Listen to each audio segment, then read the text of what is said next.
right now from KTAB News, your local election headquarters. This is Big Country Politics. Thank you for being here for Big Country Politics. I'm Victor Sotelo. We start with economic news in Abilene. The Key City is closer to having hundreds of new jobs as ground is broken on a major cheese packing facility. It was another step for the opening of Great Lakes Cheese in Abilene. The cheese processing and distribution facility is being built in southeast Abilene. Now that's the airport at the bottom, the expo center on the lower left, the zoo on the upper left, the official groundbreaking right there in the middle. The new plant means around 500 new jobs for the Key City. KTAB's Jessica Rank was at Wednesday's groundbreaking. She has a timeline of the project and what city leaders are saying, why this is a big win for Abilene. Great Lakes Cheese! Today we celebrate in an open field with boots on the gravel. Abilene, Texas! But in a little more than a year, we'll be looking at 4 walls and 500 new opportunities for Abilenians. To look around and see the dirt being moved and really seeing that this is going to happen. Mayor Anthony Williams says the process started in the middle of last year with a blanket email from Great Lakes asking the Texas governor for a list of possible locations. From the governor's office to DCOA and to the mayor's office. Williams says by October he knew Abilene would answer the call. Because of the importance of this opportunity for our community, we won't leave any rock unturned. Which brings us back to today. Abilene really is the whole package. Great Lakes Cheese representatives making their way to the Key City with additional news. The ground on the site hasn't just been turned, but they've also hired a contractor from Abilene. Part of their philosophy as a family and as a company is to try and keep things local. Wilkinson with Great Lakes Cheese says steel frames will be going up in the next couple of months, and then the hiring process will begin, with the bulk of the jobs filled by early next year. Abilene, our community, is not good enough for any of us unless it's good enough for all of us. And part of that is providing more families to make a good income in our city. The open date isn't slated until 2022, but Mayor Williams says the Key City has already come out on top. Abilene, Texas! In Abilene, with coverage you can count on, Jessica Rank, KTAB News. All right, thank you, Jessica. The doors at the new facility are expected to open late next year. And this last week, Senate Bill 8, known as the Heartbeat Bill, officially headed to the governor's desk after final Senate approval. It will ban abortions after 6 weeks and open up civil lawsuits for anyone to sue those who aid and abet an abortion in Texas. It passes major hurdle the same day the House faces a major deadline. Maggie Glenn explains how both parties say the session is faring as we near the finish line. Republicans are celebrating Thursday as one of their major priorities this session is just a signature away from becoming law. It would ban abortions just 6 weeks into a pregnancy, with no exceptions barring a medical emergency. It's something Democrats have been starkly against. Every woman's abortion story is a little different, and it's not the job of the government to decide whose story is worthy. It's our job to make sure that once someone makes that decision, they have safe, legal access to that care. Democrats say more time should be spent addressing the crises facing the state, like expanding Medicaid coverage coming out of the pandemic. But with a key deadline in the House Thursday night, many of those hopes are essentially dead. All members voting. Bills in the House need initial approval before the midnight deadline. There's not a lot of optimism left of Medicaid expansion this time. We get more work in the building when we don't try and roll back abortion rights. But Republican chamber leadership consider the session a success so far, keeping key promises to constituents, including new voting regulations and permitless carry, nearly at the finish line too. Whether it's constitutional carry or the heartbeat bill, I think when it comes to defining what conservative policy is, no matter how you do it, if it's fiscally conservative, socially conservative, I think that there is a hook to hang a hat on regardless.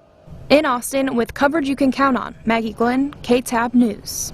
All right, and we come back on Big Country Politics. The latest from Washington, an in-depth interview with Congressman Jodey Arrington. We're back in 2 minutes.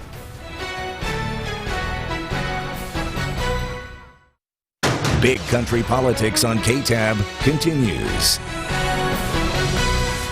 And welcome back to Big Country Politics. We're joined right now with U.S. Representative Jodey Arrington. Mr. Arrington, thanks so much for being here today on BCP. Always good to be with you, Travis. All right, let's go ahead and get started. The April jobs report recently released, and you've had a lot to say about this. Tell me your reaction to this. Well, it's a paltry performance. The jobs were supposed to be around 1 million, and they were a fraction. So very concerning. Plus, you're seeing an uptick in unemployment, and we have 8 million jobs to recover from this recent recession. And it is very easy to connect the dots for me in terms of cause and effect. Instead of reducing government burden on the backs of job creators while they're trying to get back to their feet, there is more regulation, there are more taxes, and it's just smothering the opportunity for them to recover. And you have government policies that are so wrong-headed, so foolish, like paying people to be on unemployment more than they made at their previous job. That was part of the Democrats' partisan COVID relief bill, among other things that are causing a very a slow recovery at best and missing the mark on the economic metrics that we've got to see to come back in the long run. And Congressman, you kind of alluded to this just a little bit, but businesses right here in Abilene and across the big country, they're struggling in getting employees to even apply for these positions. Why do you think that is? What should we be doing? And what's your message to those businesses who are literally having to shut down tables or close early because they don't have enough people wanting to get to work? What's your message to them? Well, my message is the Democrats rammed through this COVID relief bill with not a single Republican supporter, and we knew that the result would be that we would trap people on dependence of government. We would prevent them or incentivize them to stay on unemployment instead of return to their previous job. So it is a disaster, not only for our economy at large, but for our local small businesses. They just can't hire people, and so you're seeing a lot of help wanted signs. You're seeing the capacity shrink to serve the customer, so you're seeing long lines, and unfortunately in some cases some small businesses aren't able to come back, and this doesn't take into account higher energy costs because of the Green New Deal policies and some of the unilateral decisions that President Biden has made that are hostile to our oil and gas industry. Doesn't take into account the tax policies and the tax hike that is being proposed by Democrats. Those things haven't even come, but I submit to you that it may get a lot worse before it gets better with the Democrat policies that they're pushing or jamming through the United States Congress. And I want to talk about this. You've been really vocal about this on your social media, and these are your words, but Biden's big spending right now, right?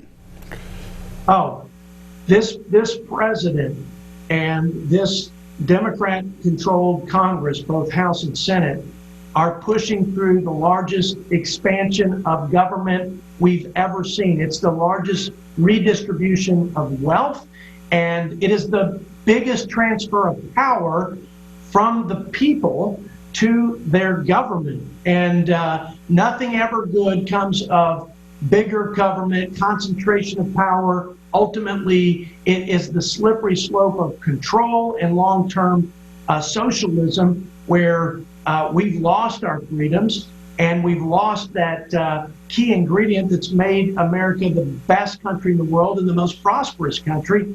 That is the path we're on, and it ends badly, and we're trying to fight off these big government expansionist policies every day. The spending spree that has nothing to do with COVID relief, or very little, I should say, to do with it, very little to do with infrastructure, more about a progressive wish list that is stuffed in this Trojan horse called COVID or infrastructure or supporting families. That spending, those government dollars, the money printed by our government, is making our economy more fragile, which is why you're seeing an uptick in inflation. So on top of the high energy prices, the higher unemployment, because you can't get people back to work, we're seeing the inflationary effects of having too much government money that's being pushed throughout the system, devaluing money and making this economy even worse than it was as we are trying to recover. I want to go back to jobs really quick. This last week, Abilene breaking ground on a pretty monumental, a massive deal, as you know, the Great Lakes cheese. So more than 500 jobs coming to Abilene with this huge project. And this is not only a win for Abilene, but for Texas, right?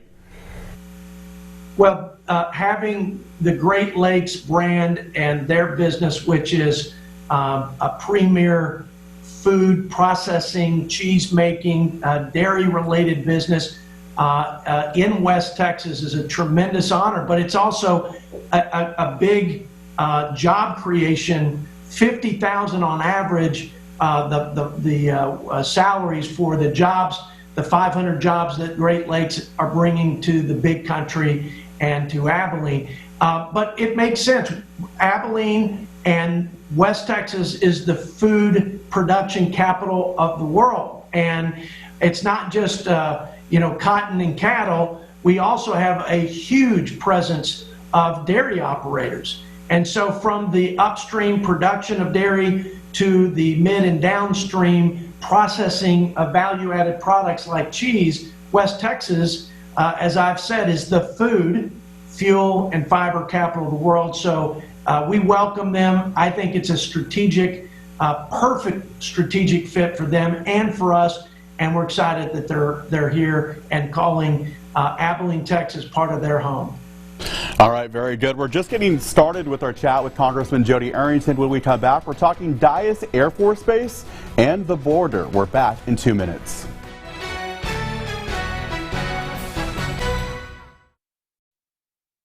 Big Country Politics on KTAB continues.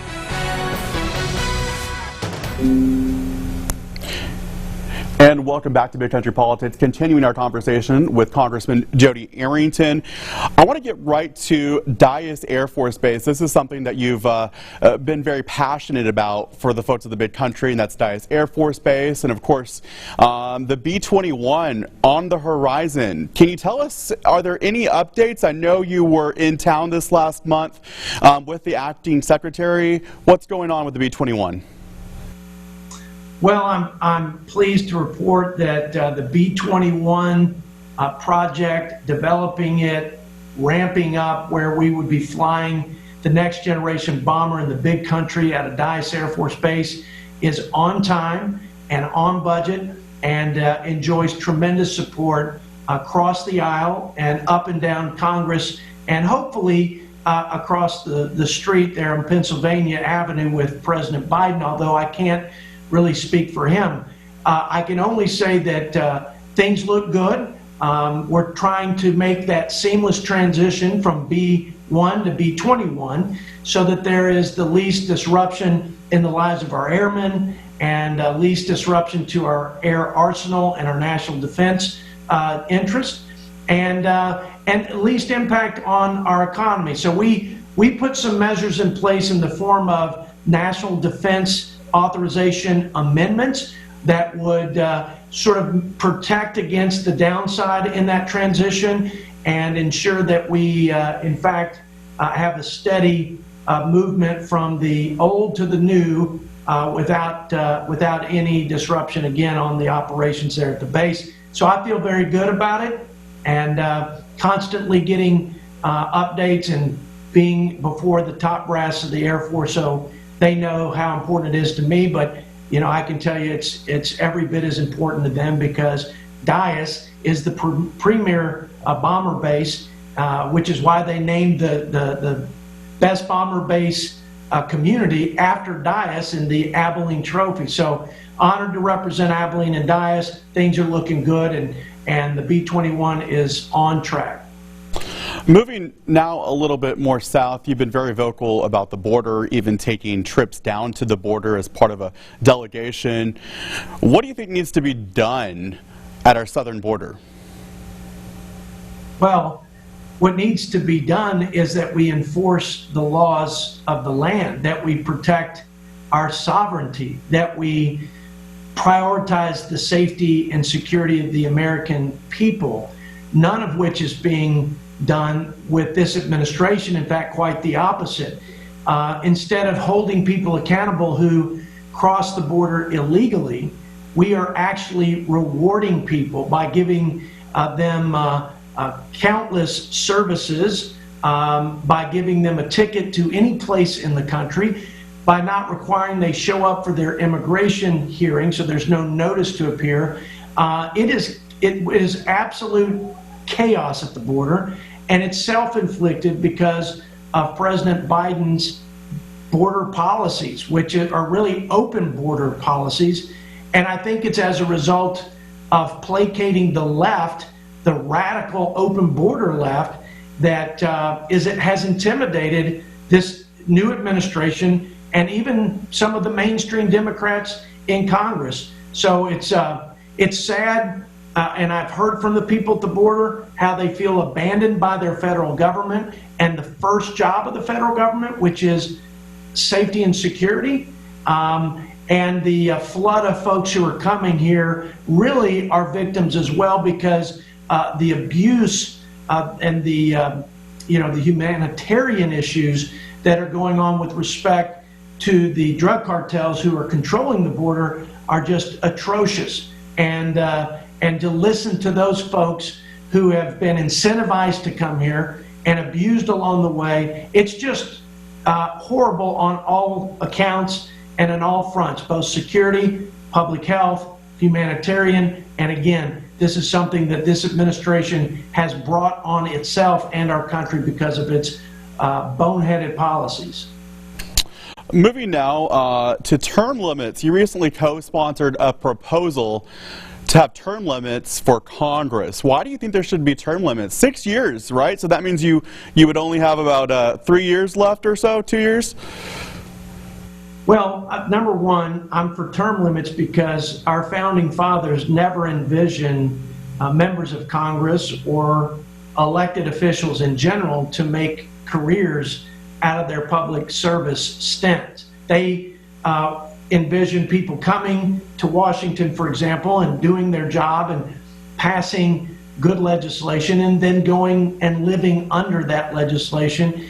And that's not what's happening today. I think it skews the perspective of our public servants to the point that they are more focused on their interest than the people's interest, or special interest in feathering their nest long term, as opposed to saying, look, I'm going to do this job, I'm going to fight for the people that I represent and for the values that I represent, and then I'm going to go back home and be back as a citizen living under those laws. So I'm a big fan of term limits. 75% of the American people want them.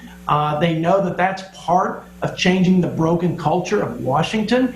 And look, we had the 22nd Amendment put term limits on the presidency, and we ought to have an amendment that puts term limits on members of Congress. I am the chair of the term limit caucus, and the legislation that I've introduced is bipartisan and was actually endorsed by President Trump. So me and my colleagues, both Republican and Democrat, are going to keep pushing this until we get it done, because it will be a game changer in terms of making sure Washington is working for the people and not for the politicians. All right, and finally, let's talk a little bit about Lubbock, our friends up there. So we all know that, Texas was slammed with crazy winter weather, and the power outage is, of course, a very hot topic with the Texas legislator. And Lubbock, as you know, about to move to the ERCOT grid here in the next couple of weeks. Obviously, a lot of concern there locally, but can you tell us if there's any concern there federally? Well, I think being a part of the Texas ERCOT grid after the storm and the legislation and all of the changes that have been made to ensure accountability for the ERCOT team and the board members and the Public Utility Commission and the commissioners appointed by the governor, I think a lot of retooling has happened. I think there's a lot of lessons learned.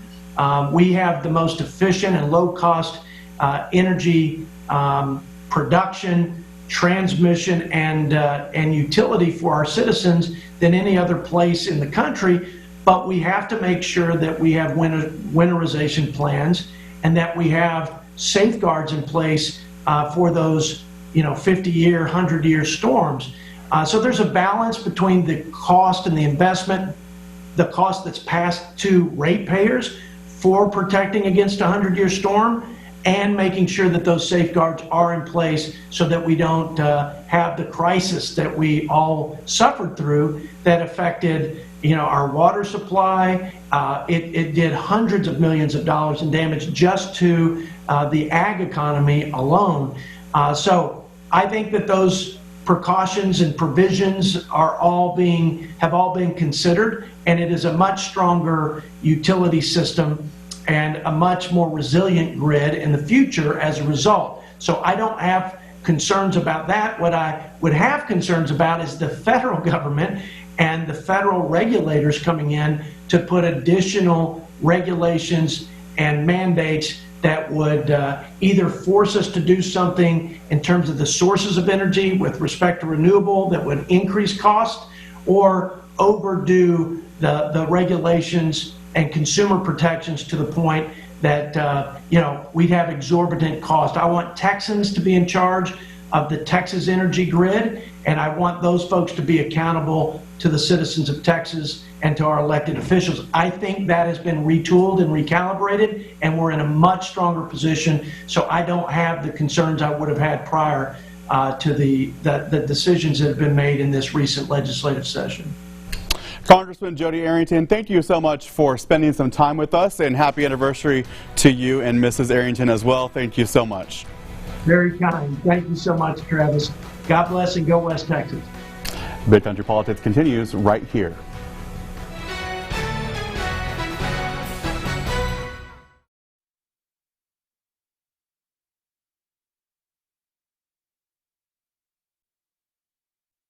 Big Country Politics on KTAB continues. And that does it for this week's edition of Big Country Politics. Remember, for the latest political headlines, always go to bigcountryhomepage.com, and we'll see you next week, same time, same place. Thanks for watching.